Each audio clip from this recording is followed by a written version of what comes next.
Hi everyone, welcome. I'm glad you guys can come. I'd like to share with you my little wee stone carving shop and take you for a small tour.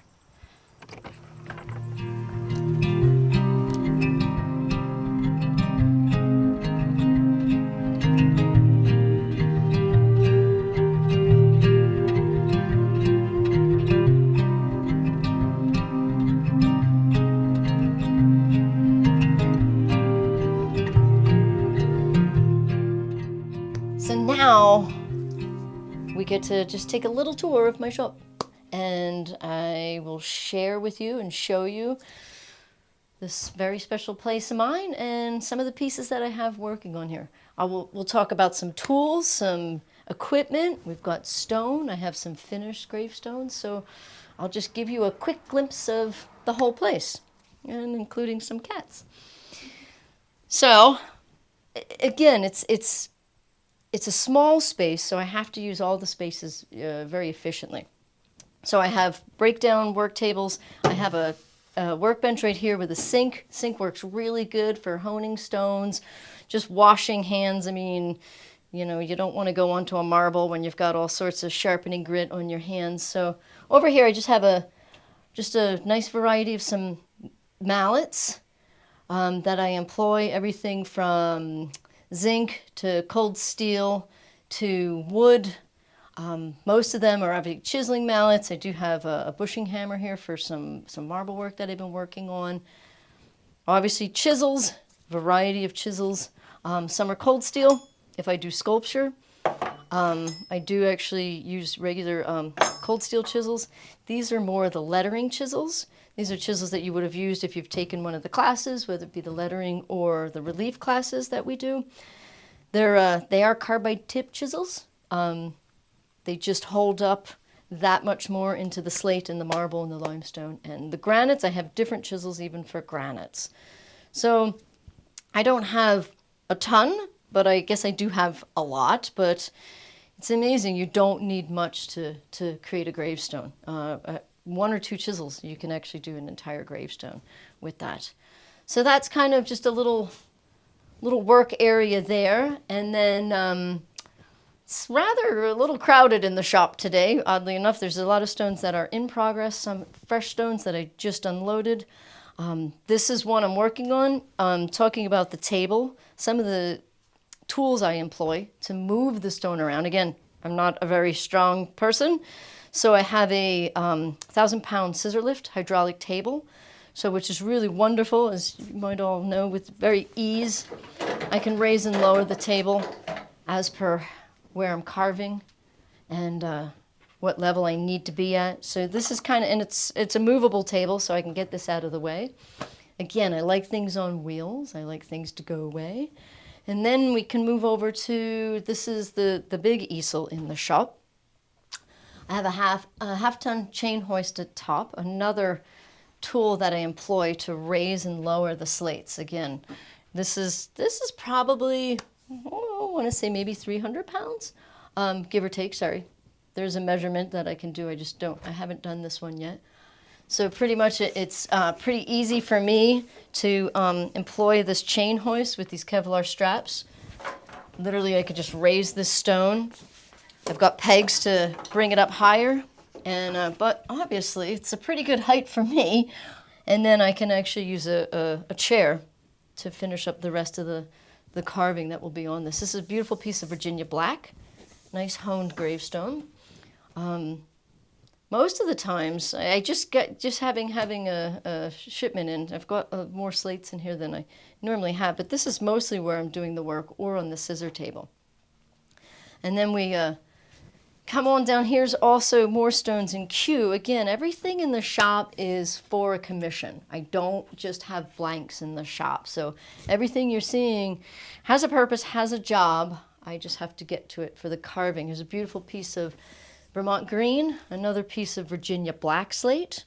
This one has a tenon on the bottom that will be received into a granite base for a cemetery in Pennsylvania. And then we just keep going down. So again, I've got more things on wheels. This is a carving banker that I use that I can set up in multiple heights. And I can also just push it away when need be. Again, everything's just on dollies. Here's a finished marble that will be installed shortly. 3-tiered granite base, marble pedestal, marble upright. And then, so it's interesting. So in the shop right now, I have slate, I have marble. This is a piece of granite, a piece of westerly granite, which is a Rhode Island granite. That this one is in completion, and then I'm working on its companion stone on the scissor table. And again, and then in the background, you can kind of spy. When I do sculptural elements, I work things out in clay first to start understanding, where I'm going to be approaching the carving. So this just happens to be kicking around still, but obviously the clay model to create the slippers. In the marble, various tools. I actually don't use a lot of tools, oddly enough. Mostly it's just drills, light bulbs, angle grinder. This is my go-to. I say I don't have any other employees. This is my go-to. This guy's done everything. I've worked with this diamond flush mount angle grinder for shaping stones, shaping sculpture. This is kind of like another hand for me, is this tool. That's probably the only plug-in tool I really kind of employ.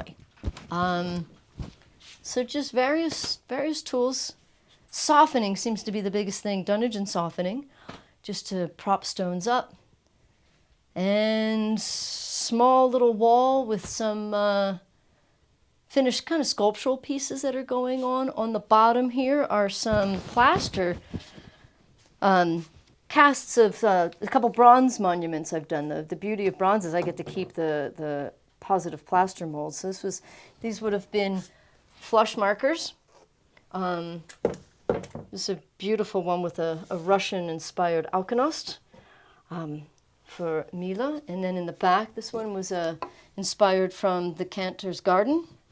So again, it's just nice to have these as samples of relief work, although modeled in clay. So that's kind of down here. This is the little room where the magic happens. Pretty simple, not very high tech, obviously.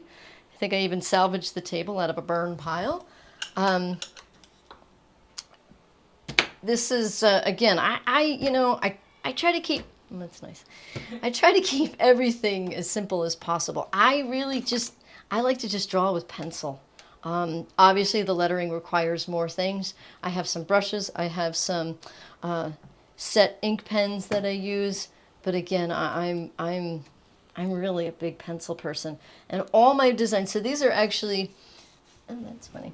These are actually the designs that you'll see downstairs, the slates. So first I do scale drawings to send to the families.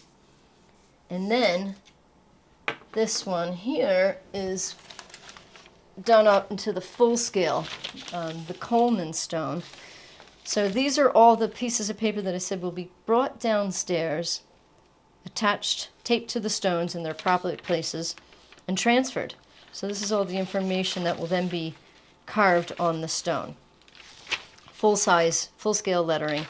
And then there'll be a beautiful large relief element of a tulip on the top of one of those black slates with a little circular quote around.